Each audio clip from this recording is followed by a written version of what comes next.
आप सभी का मनखी की कलम यूट्यूब चैनल पर हार्दिक स्वागत अभिनंदन है। साथियों, आजकल पंचायत चुनाव चल रहे हैं और पंचायत चुनाव पे हम चर्चा कर रहे हैं।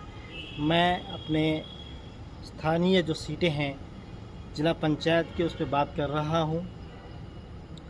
इस बार तीनों जिला पंचायतों में 2 पे महिला सीट आरक्षित हुई है और 1 सीट जो है सामान्य है। सामान्य सीट पे जो उमरोली है उसमें काफ़ी दंगल है, काफ़ी फाइट है, काफ़ी हॉट बनी हुई है, चर्चाओं का विषय बनी हुई है। लेकिन इसका मतलब ये नहीं है कि जो 2 सीटें भादसी और गुमाल गांव है उस पर चर्चा नहीं हो रही है, उस पर भी बहुत अच्छी चर्चा हो रही है। गुमाल गांव में 4-5 प्रत्याशी मैदान में हैं, वहीं भादसी में 2 ही सदस्य मैदान में हैं, जिसमें गीता पयाल जी और राजकुमारी पंवार जी। राजकुमारी पंवार जी को भाजपा से समर्थन मिला है, वहीं गीता पयाल जी को कांग्रेस से समर्थित उम्मीदवार हैं। दोनों की सीधे आमने सामने टक्कर है, तीसरा कोई और मैदान में नहीं है, इसलिए सीधे टक्कर दोनों में है। भादसी जिला पंचायत सीट कहाँ है, उसकी भौगोलिक स्थिति क्या है, उस पर भी थोड़ा हम बात कर लेते हैं। भादसी जिला पंचायत, जिसे हम नीलकंठ क्षेत्र कह सकते हैं, नीलकंठ के आसपास का क्षेत्र है।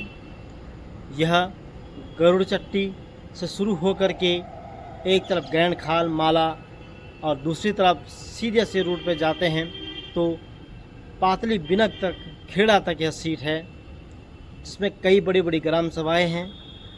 इसमें सबसे प्रसिद्ध जो है नीलकंठ महादेव का मंदिर है, भुवनेश्वरी देवी का मंदिर है,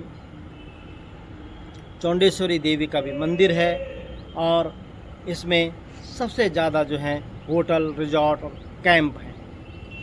इसलिए यह सीट जो है हमेशा चर्चाओं का विषय बनी रहती है। यहाँ पे गरुड़ चट्टी पुल के पास जो जिला पंचायत का टोल टैक्स है, वह भी हमेशा चर्चाओं का एक विषय बना रहता है।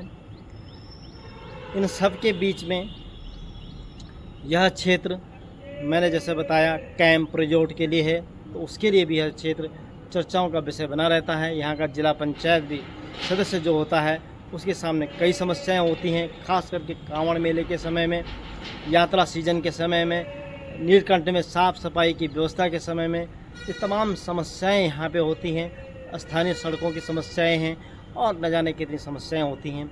विकास भी होता है। तो इस क्षेत्र से नीलकंठ रोड गुजरती है, दूसरी तरफ गैंड खाल वाली जो सिलोगी रास्ता है वह गुजरता है। जो यहाँ के प्रत्याशी हैं उनके भौगोलिक परिस्थिति के अनुसार सिरासू, कोटा जैसे गांव भी हैं, जहाँ जाना थोड़ा दुर्गम तो है। अब सड़क पहुँच गई है, लेकिन फिर भी अभी दुर्गम स्थानों में यह गांव है। यहाँ तक प्रत्याशियों को जाना होता है, यहाँ तक अंतिम छोर के व्यक्ति तक पहुँचना होता है। तो यह तो थी भौगोलिक परिस्थिति। अब राजनीतिक दृष्टिकोण से दोनों कैंडिडेट जो हैं वह कितने कद्दावर हैं, उनकी कितनी पकड़ है, यह भी हम चर्चा कर लेते हैं। जहां एक ओर भाजपा से राजकुमारी पंवार जी को समर्थन मिला है, वह उनके लिए भाजपा से समर्थित होना उनके लिए एक मजबूत पक्ष माना जा रहा है। हालांकि वह गांव की प्रधान रही हैं, राजनीति में उनका 5 साल का अनुभव है, लेकिन फिर भी उनके लिए एक सामान्य महिला होने के कारण थोड़ा सा टफ जरूर हो सकता है। हालांकि उनके साथ मजे हुए राजनीतिज्ञ हैं, कुशल राजनीतिज्ञ हैं, जो पूरे सीटों का समीकरण बनाना जानते हैं और उनको भाजपा समर्थित होने उनका एक मजबूत पक्ष रहेगा, क्योंकि भाजपा जो है यमकेश्वर क्षेत्र में हमेशा बढ़त लेके चलती है और भाजपा का यह गढ़ भी माना जाता है। वहीं दूसरी ओर जो हैं गीता पयाल जी, जो उपेंद्र पयाल जी की वाइफ हैं। उपेंद्र पयाल जी का अपना निजी जो व्यक्तित्व है, कृतित्व है, वह क्षेत्र में जाना माना चेहरा है। उनकी राजनीतिक कूटनीतिज्ञता सब भली भांति जानते हैं। इसलिए इन दोनों का जो समीकरण होगा, इन दोनों की जो फाइट होगी वह बहुत ही कम अंतर से हो सकती है, क्योंकि दोनों जो योद्धा हैं, दोनों जो मैदान में हैं, वह काफ़ी मजबूती से आगे बढ़ रहे होंगे। साथ ही गीता पयाल जी को पूर्व जिला पंचायत रही गीता राणा जी, उनके पति देवेंद्र राणा जी और तमाम ऐसे राजनीतिज्ञों का समर्थन भी प्राप्त है। वह लोक क्रांति कपड़ौन जैसे लोग भी इनके साथ काम करेंगे जो पूर्व जिला पंचायत रहे हैं।